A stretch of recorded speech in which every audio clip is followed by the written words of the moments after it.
2025년 9월 미국 재무부가 한국 정부에 달러 3,500억 달러를 송금하라고 요구했습니다. 정확한 표현은 송금 요청이었지만 실상은 명백한 압박이었습니다. 그 이유요? 미국 스스로가 무너질 수 있었기 때문입니다.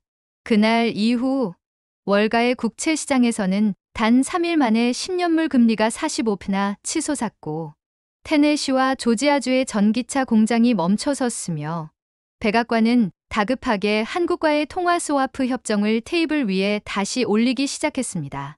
한국 없이 미국 시스템은 유지될 수 없다. 이 말은 어느 순간 워싱턴 안보회의실에서 조용히 퍼지기 시작한 새로운 진실이었습니다.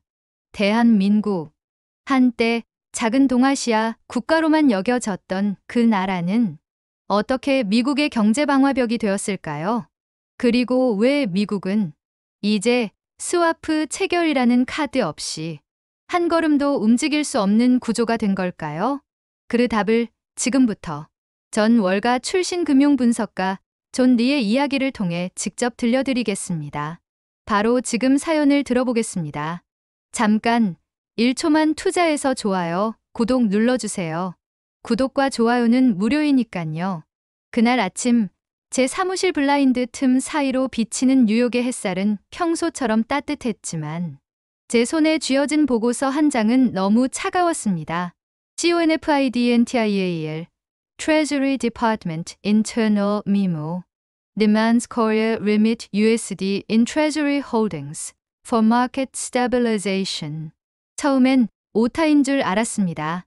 3.5 빌리언? 정확히 3,500억 달러였습니다. 보고서를 내려놓는 순간 제 심장은 쿵쿵 울리기 시작했습니다. 제 이름은 존 리, 전 월가의 대형 투자은행 바튼 캐피탈에서 신흥시장 위험 분석을 전담했던 파생상품 애널리스트였습니다. 지금은 한국의 거시경제와 외환정책을 전문으로 다루는 리서치 회사의 대표로 일하고 있습니다. 하지만 오늘 같은 날은 그 어떤 분석 기법도 통하지 않았습니다.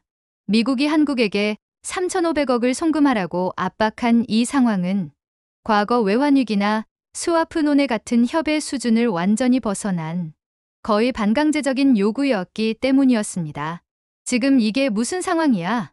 미국이 한국한테서 달러를 보내달라고? 그것도 이렇게 갑자기?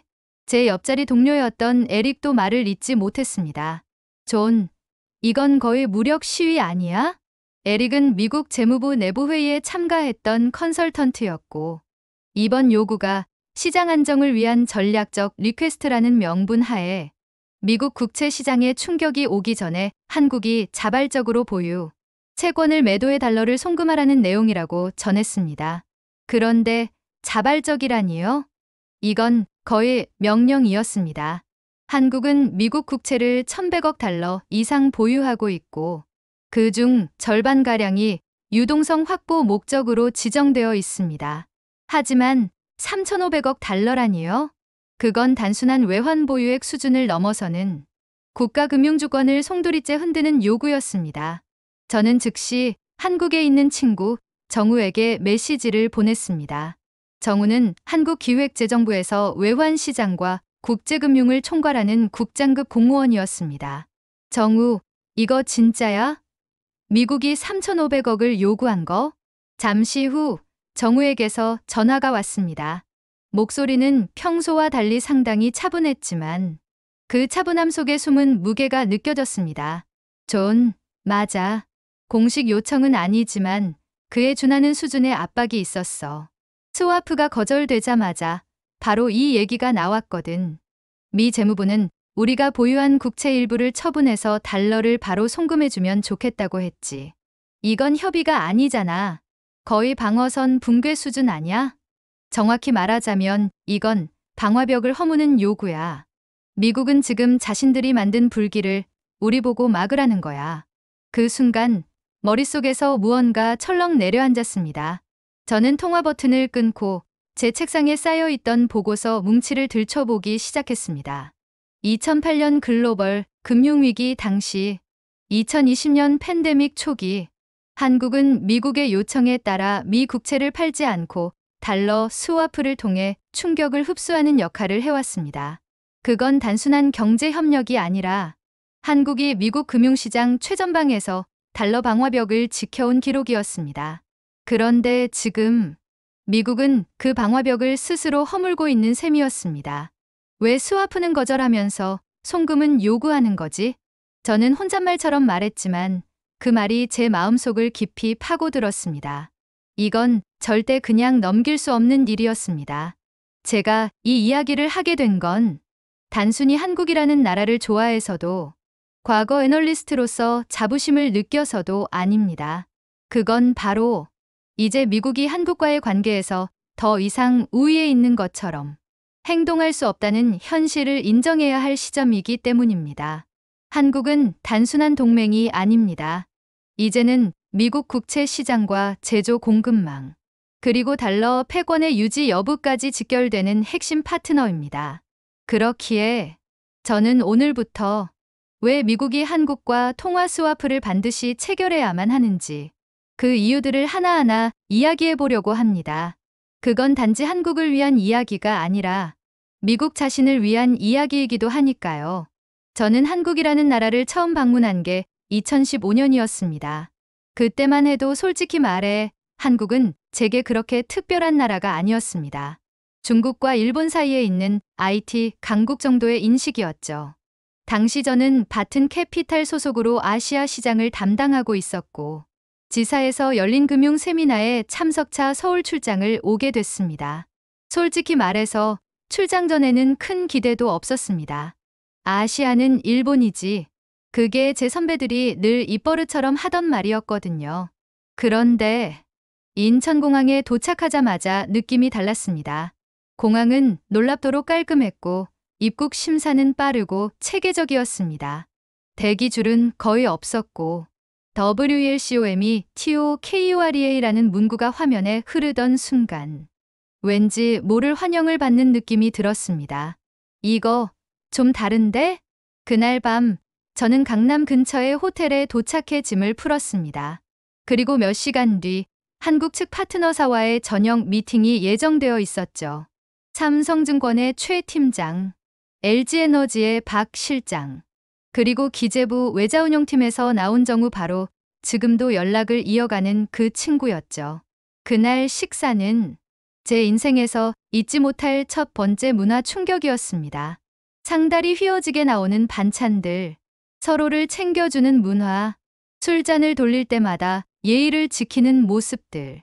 미국에서야 술자리는 보통 캐주얼하고 음식은 각자 알아서 먹는 분위기지만 여기서는 모든 게 너무 따뜻하고 인간적이었습니다. 존, 한국은 식사도 전략입니다. 배려와 존중이 기본이에요.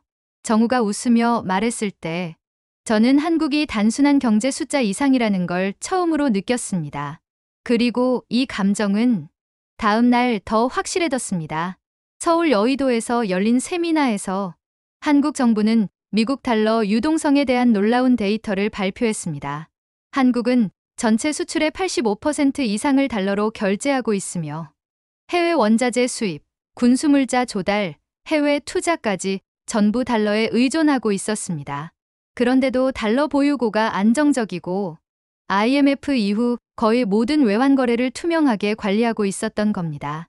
심지어 한국은 미국 국채를 적극적으로 매입하면서 미국 재정 안정에도 기여하고 있었어요. 우리는 단순한 수혜자가 아닙니다. 달러 체계 유지에 기여하고 있죠. 정우의 말이 계속 머릿속에 맴돌았습니다.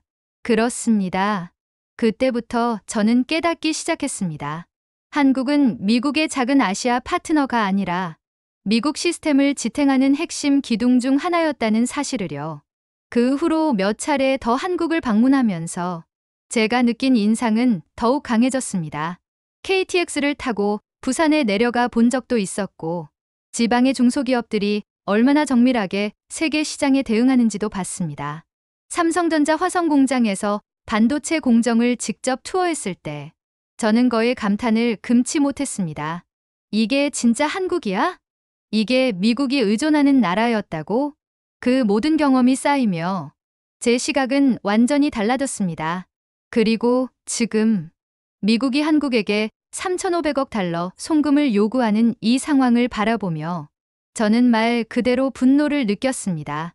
그건 동맹에 대한 예의가 아니었습니다. 한국은 지난 수십 년간 미국을 도왔습니다. 단순한 군사동맹이 아니라 경제와 달러 패권, 공급망 안정성까지 지켜온 진정한 파트너였죠. 그런데 지금 와서 협의도 없이 송금을 요구한다니요? 이건 오히려 스와프를 통해 함께 협력할 수 있는 기회를 미국이 걷어찬 것이나 다름없었습니다. 저는 이 상황을 절대 그냥 넘길 수 없다고 느꼈습니다. 이제는 제가 나서서 미국 사람들에게 알려야 한다고 생각했습니다. 한국이 없다면 미국의 시스템도 무너지기 시작할 거라고요. 그 첫 번째 조짐이 바로 지금 이 송금 요구 사태라고요. 그리고 이야기는 여기서부터 더욱 치밀하게 이어질 예정이었습니다. 스와프가 없으면 어떤 일이 벌어지는지, 그리고 그것이 미국에 어떤 충격을 줄 수 있는지 저는 그 다음 단계를 준비하고 있었습니다. 보고서를 덮은 지 하루도 지나지 않아 시장에서는 이상한 움직임이 감지되기 시작했습니다. 미국 재무부 채권 부서에서 일하는 지인이 전화를 걸어왔습니다. 존, 혹시 한국 쪽에서 국채 매도 움직임에 대해 들은 거 있어? 저는 순간 멈칫했습니다. 아직 공식적인 발표는 없었는데 왜? 그는 낮게 한숨을 쉬더니 자신들이 접수한 트레이딩 플로우 정보를 조심스럽게 말해주었습니다.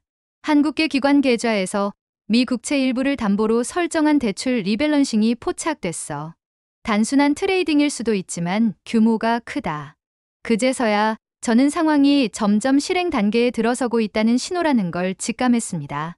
며칠 뒤 실제로 한국 정부의 외환당국 관계자가 기자들과의 비공식 브리핑에서 이렇게 말했습니다.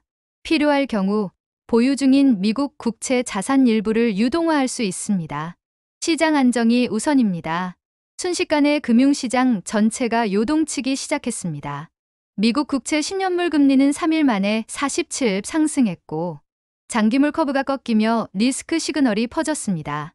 월가의 투자은행 리스크 매니저들은 금리 해지, 상품의 가격을 재조정해야 했고 CLO와 MBS 등 금리에 민감한 구조화 상품들도 일제히 흔들리기 시작했습니다. 제가 일하던 회사 바튼 캐피탈에서도 긴급 리스크 커미티가 소집됐습니다. 회의실 안 투자 리스크 담당 수석 매니저 알렉스는 망설임 없이 말했습니다. 이거 진짜 심각한데? 한국이 국채를 매도하면 여파는 단순히 채권 시장에만 그치지 않아. 미국 연준의 정책 금리 신뢰도 자체가 흔들릴 수 있어. 그 말에 저는 반사적으로 질문했습니다. 그럼 스와프를 다시 체결해야 한다는 말이야? 알렉스는 고개를 끄덕였습니다. 맞아. 지금 상황에서 스와프는 단순한 외환 거래가 아니야. 이건 미국의 국채 시장을 방어하기 위한 마지막 방화벽이야. 순간 등골이 서늘해졌습니다. 이제야 모든 조각이 맞춰졌습니다. 미국은 스스로 방화벽을 걷어차 버리고 그 대가로 국채 시장의 붕괴 가능성이라는 불청객을 맞이하게 된 겁니다. 며칠 후 CNBC 헤드라인이 이렇게 나왔습니다. 한국, 미국의 스와프 거절 이후 국채 유동화 시사, 미 국채금리 급등, 연준 대응 주목. 거의 동시에 월스트리트 저널도 비슷한 분석을 내놓았습니다. 한국은 더 이상 단순한 스와프 파트너가 아니다. 이제는 미국 시스템 안정의 핵심 축이다. 그 기사를 읽고 나서 저는 곧바로 정우에게 메시지를 보냈습니다. 정우, 지금 스와프 다시 논의될 가능성은 있어?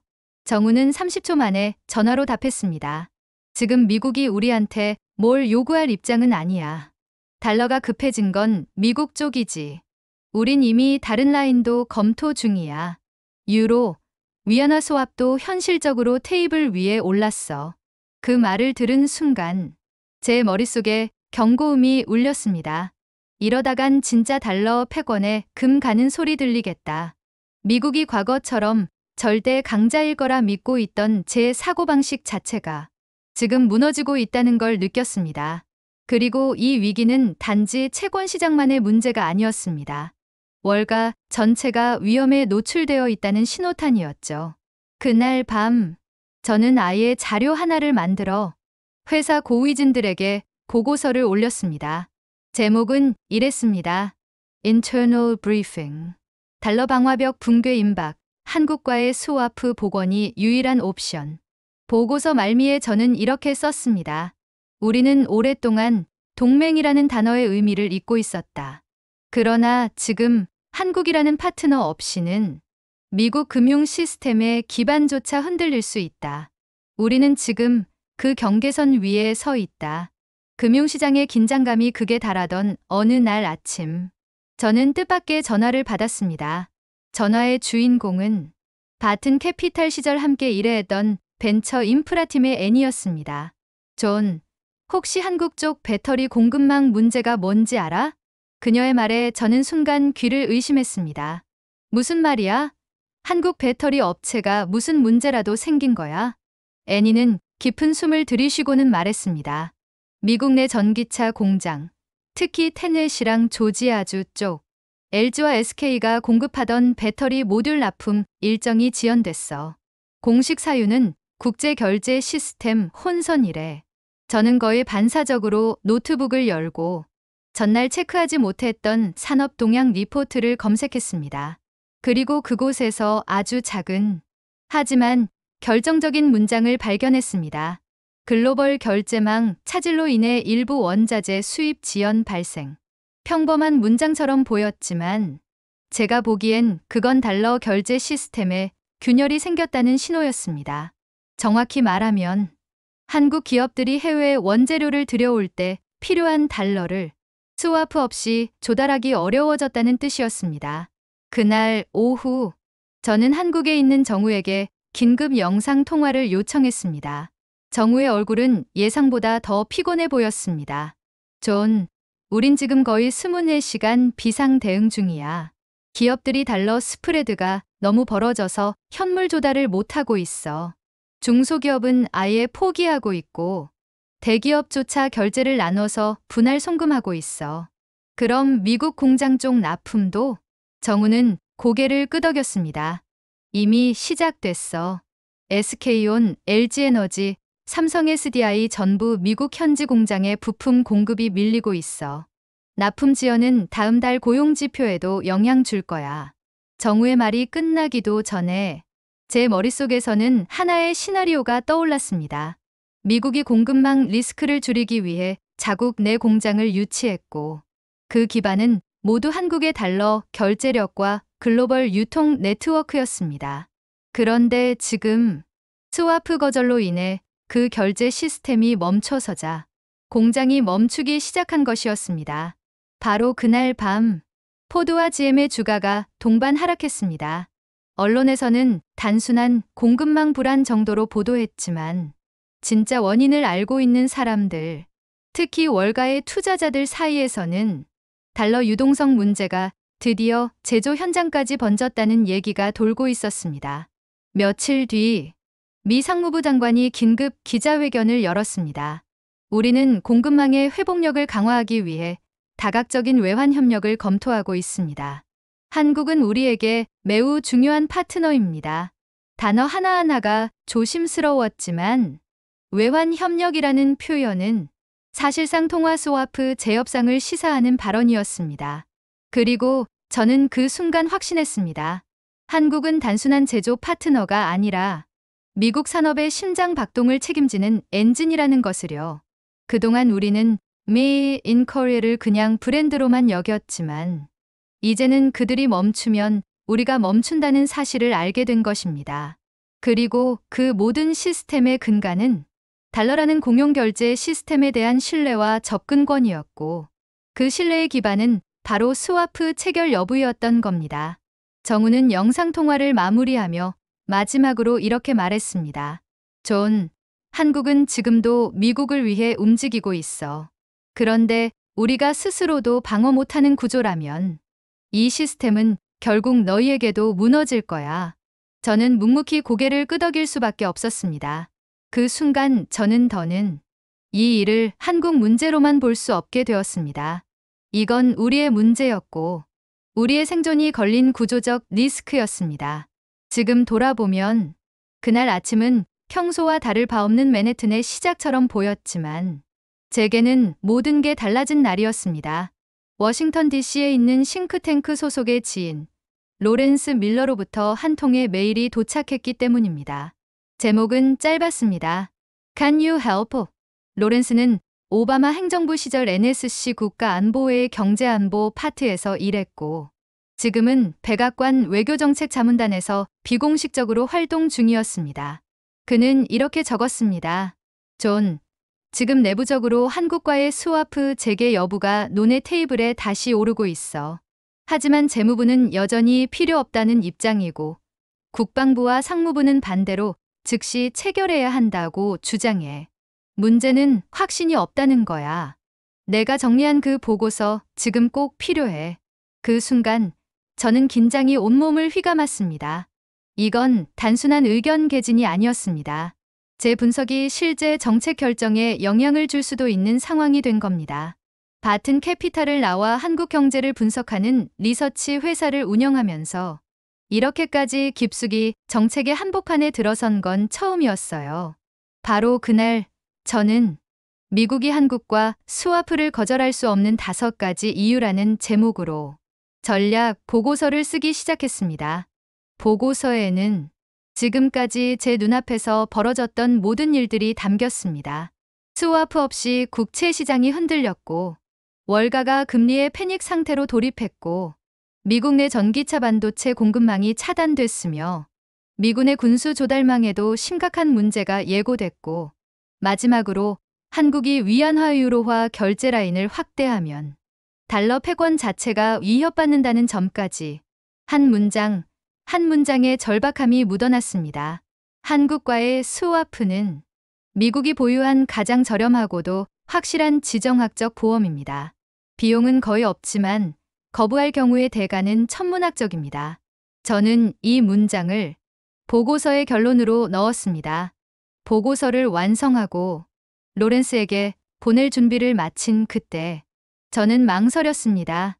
내가 지금 미국의 정책 결정에 영향을 주려고 하는 건가? 하지만 그 고민은 잠시뿐이었습니다. 이미 저는 이 일이 단순한 경제 이슈가 아니라 신뢰와 존중의 문제라는 걸 똑똑히 깨달았기 때문이었습니다.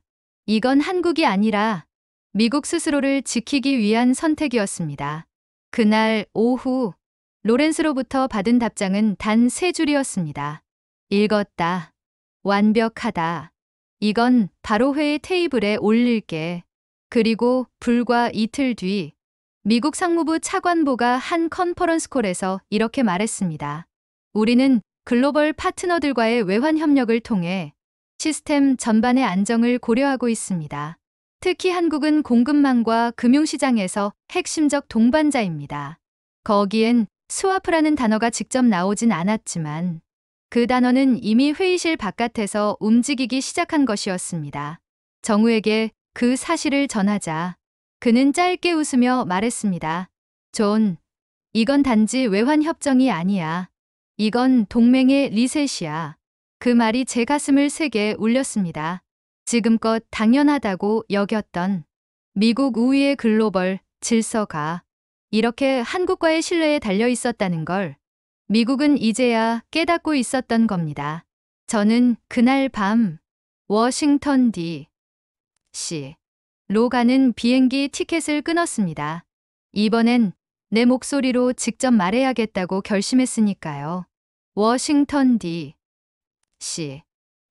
평소보다 조용했지만 백악관 옆 건물인 아이젠하워 행정청사 내부 회의실은 긴장감으로 꽉 차 있었습니다. 저는 지금 미국 재무부와 상무부, 국방부 실무자들 앞에 서 있었습니다. 전면에는 로렌스가 앉아 있었고 그 옆에는 상무부 무역산업국의 레이첼, 국방부 조달실의 마크, 그리고 재무부 국제금융팀의 알렌이 차례로 자리 잡고 있었습니다. 회의 시작을 알리는 짧은 인사 후 로렌스가 저를 소개했습니다. 오늘은 바튼 캐피탈 출신의 신흥시장 전문 분석가, 그리고 현재 한국과 미국의 공급망 금융 리스크를 집중 연구하고 있는 존 리가 브리핑을 진행할 겁니다. 제 차례가 되자 저는 노트를 내려놓고 그동안 준비한 내용을 마음 속에서 한번 되새겼습니다. 그리고 입을 열었습니다. 여러분, 저는 지금 한국과 미국 사이에 놓인 하나의 선택지를 말씀드리러 왔습니다. 그 선택은 복잡하지 않습니다. 한국과 통화 스와프를 체결하느냐 마느냐, 그 단 하나입니다. 몇몇 참석자의 얼굴에서 미묘한 반응이 보였습니다. 특히 재무부 알렌은 팔짱을 끼고 고개를 약간 기울였습니다. 저는 곧장 다음 슬라이드를 띄웠습니다. 거기엔 최근 3개월간 미국 10년물 국채 금리 변화와 한국계 매도 추정분에 따른 금리 상승률 그래프가 있었죠. 보시다시피 한국의 국채 매도 가능성이 제기된 이후 단 5일 만에 미국 국채 시장은 45%나 흔들렸습니다. 그 결과 미국 정부의 차입 비용은 연간 390억 달러 이상 증가할 가능성이 생겼습니다. 알렌의 표정이 미묘하게 굳어졌습니다. 저는 말을 이어갔습니다. 이건 단순한 시장 반응이 아닙니다. 한국은 더 이상 중간 크기의 아시아 보유국이 아닙니다. 지금은 미국 국채 시스템의 핵심 안전판입니다. 레이첼이 조용히 메모를 하고 있었고 국방부 마크는 고개를 끄덕이며 물었습니다. 공급망 측면에서 스와프가 어떤 영향을 주나? 저는 곧바로 다음 장표를 띄웠습니다. 현재 미국 내 전기차 배터리 생산량의 68%가 한국 기업들의 모듈 공급에 기반하고 있습니다. 스와프가 없으면 한국 기업은 달러 유동성 확보에 실패하고 그 결과로 납품이 지연됩니다. 실제 지난주 이미 테네시주 배터리 공장에서 납품 차질로 인해 생산 라인이 일부 멈췄습니다. 레이첼이 놀란 표정으로 고개를 들었습니다. 이미 멈췄다고? 네. 그것도 공식적인 보도 이전에요. 실제로 현지 관리자들과 접촉해 확인했습니다. 분위기는 점점 무거워졌고 회의실 뒤쪽에서는 누군가 조용히 휴대폰을 꺼내 무언가를 확인하고 있었습니다. 저는 마지막 슬라이드를 꺼내 들었습니다. 거기에는 단 하나의 문장이 있었습니다. 스와프는 선택이 아닙니다. 거부의 비용은 스와프 체결의 수백 배입니다. 회의가 끝나갈 무렵 알렌이 마침내 입을 열었습니다. 존, 지금 당신이 말한 걸 재무부 장관이 그대로 수용할 수 있을진 모르겠지만 이건 확실히 생각보다 큰 문제라는 건 알겠어. 내 보고서 본부로 보내지. 그 말은 일종의 승인과도 같은 말이었습니다. 로렌스가 마지막으로 웃으며 말을 덧붙였습니다. 오늘부터 내부 분위기 달라질 거야. 아무도 이렇게 구체적으로 스와프의 미국 내 파급 효과를 설명해준 사람이 없었거든.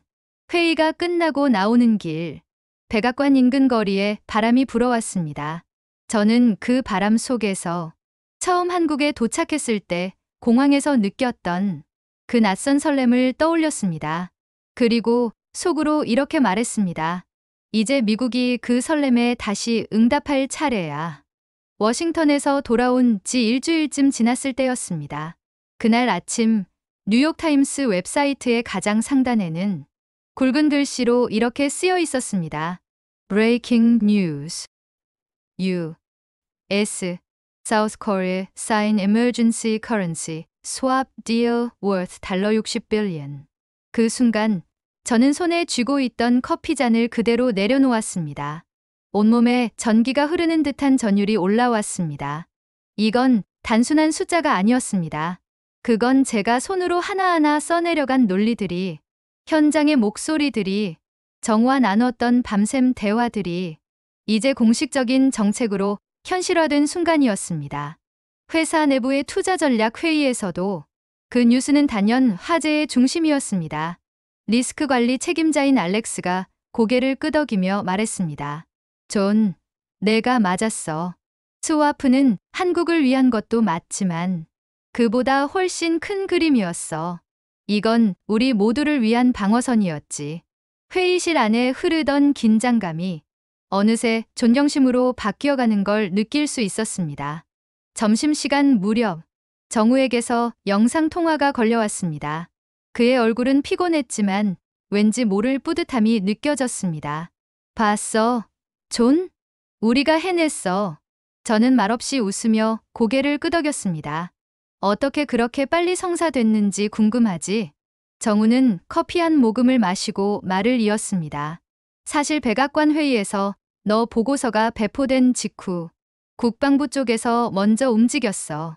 동맹 시스템을 유지하려면 경제적 대응도 동맹 수준이어야 한다는 논리가 통했지. 결국 군사적 신뢰가 경제적 신뢰까지 확장된 거네. 맞아. 그리고 미국이 처음으로 진심으로 우리를 대등한 파트너로 인정한 순간이었어. 그 말이 가슴 깊이 파고들었습니다. 스와프란 단어 하나에 이렇게 많은 의미가 담겨 있다는 걸 누가 상상이나 했을까요? 뉴스를 본 각국 언론들도 일제히 반응하기 시작했습니다. 파이낸셜 타임스는 미국이 동맹의 중요성을 실감한 결과라고 평했고, 일본 니혼게이자이는 한국의 글로벌 위상과 협상력이 크게 상승했다고 분석했습니다. 특히 눈에 띄었던 건 중국 관영 매체의 반응이었습니다. 한국은 스스로의 금융 주권을 지켰다. 이는 미국과의 협력을 바탕으로 국가적 자율성을 유지하는 전략적 승리다. 그 평가를 읽고 나니 한국이라는 나라의 위상이 더는 작은 아시아 국가가 아님을 전 세계가 체감하고 있다는 생각이 들었습니다. 저는 저녁 늦게 정우에게 다시 문자를 보냈습니다. 이건 시작일 뿐이야. 이제 진짜 이야기가 시작된 거야. 정우는 간단히 답했습니다. 맞아. 이젠 우리가 함께 룰을 만드는 쪽이니까. 그 말이 참 좋았습니다. 한국이 이제 달러 시스템을 따르는 나라에서 같이 만드는 나라가 되었다는 상징적 선언 같았으니까요. 그날 밤 저는 사무실 조명을 다 끄고 혼자서 뉴욕의 불빛을 바라봤습니다. 그리고 속으로 조용히 되뇌었습니다. 우리가 지켜낸 거야. 그 방화벽. 우리가 다시 세운 거야. 한 달이 지났습니다. 세상은 다시 평온을 되찾은 듯 보였습니다. 미국 국채 시장은 안정을 되찾았고 배터리 공장도 정상 가동에 들어갔으며 달러는 다시 세계 결제 시스템의 중심에서 묵묵히 제 역할을 하고 있었습니다. 하지만 저에게는 모든 것이 이전과 같을 수 없었습니다. 한국. 그 이름은 이제 저에게 멀리 있는 동아시아 국가가 아니라 위기의 순간마다 조용히 뒤를 지켜주는 친구 같은 존재가 되어 있었습니다. 사람들은 종종 이런 질문을 했습니다. 존, 넌 왜 그렇게 한국에 깊이 빠졌어? 그럴 때마다 저는 웃으며 이렇게 대답하곤 했습니다. 나는 숫자를 보러 갔다가 사람을 보고 돌아왔다고. 그건 진심이었습니다. 한국은 단지 달러를 보유한 나라가 아니었고 단지 미국에 투자를 많이 한 나라도 아니었습니다. 한국은 신뢰를 쌓아 올린 나라였고 미국이 잊고 있던 진짜 동맹의 의미를 상기시켜준 파트너였습니다. 저는 이 이야기를 단지 하나의 금융 사례로 끝내고 싶지 않았습니다. 그래서 조만간 이 스와프 사태 전체를 정리한 책을 출간할 예정입니다. 제목은 이렇게 정했습니다.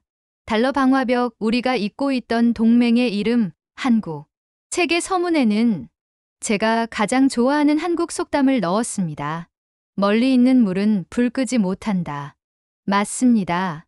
진짜 동맹은 위기 때 가장 가까이에서 불을 함께 끄는 존재여야 합니다. 이번 이야기는 그 진실을 다시 한번 보여준 사건이었습니다. 가끔씩은 이 모든 것이 너무 극적으로 흘러간 것 같아 스스로도 믿기지 않을 때가 있습니다. 하지만 동시에 이건 아주 천천히 쌓여온 결과라는 것도 압니다. IMF 이후 한국이 보여준 투명성, 2008년 위기 때 스와프 체결 후의 신뢰, 2020년 팬데믹 초기 빠른 대응력, 모든 것이 누적된 끝에 미국은 결국 선택이 아닌 인정을 하게 된 것이죠. 이제 미국은 압니다. 한국 없이는 우리 시스템이 굴러가지 않는다는 걸요. 정우와는 여전히 연락을 주고받고 있습니다. 그는 요즘 다자통화 체계를 연구 중이라고 하더군요. 존, 우리 이제 미국이 아닌 세계의 중심을 준비해야 할지도 몰라. 그 말에 저는 웃으며 대답했습니다. 맞아. 하지만 그 중심엔 여전히 한국이 있어야 해. 이 이야기를 듣고 계신 여러분께 부탁드리고 싶은 게 있습니다. 한국이라는 나라를 그저 K-팝과 한식의 나라로만 기억하지 말아 주세요. 그 나라는 위기의 순간마다 자신의 몫을 다해낸 진짜 플레이어입니다. 그리고 오늘도 그 방화벽은 조용히 우리 곁을 지켜주고 있을지 모릅니다. 지금 우리가 누리고 있는 이 평온한 경제와 시장의 질서 뒤에는 분명히 누군가의 고요한 희생이 존재합니다. 그리고 그 이름은 대한민국입니다. 그 누구도 말해주지 않았지만 세계가 위기에 빠졌을 때 조용히 방화벽이 되어준 나라는 바로 대한민국이었습니다. 우리는 단지 생존한 나라가 아닙니다. 우리는 세계 질서를 지킨 나라입니다. 달러 패권, 미국 시스템, 그 뿌리를 우리가 지탱하고 있다는 사실, 이제 세상이 알아야 할 시간입니다. 이것이 우리가 자부심을 가져야 할 이유입니다. 대한민국, 절대 작은 나라가 아닙니다. 우리는 세계를 움직이는 핵심입니다.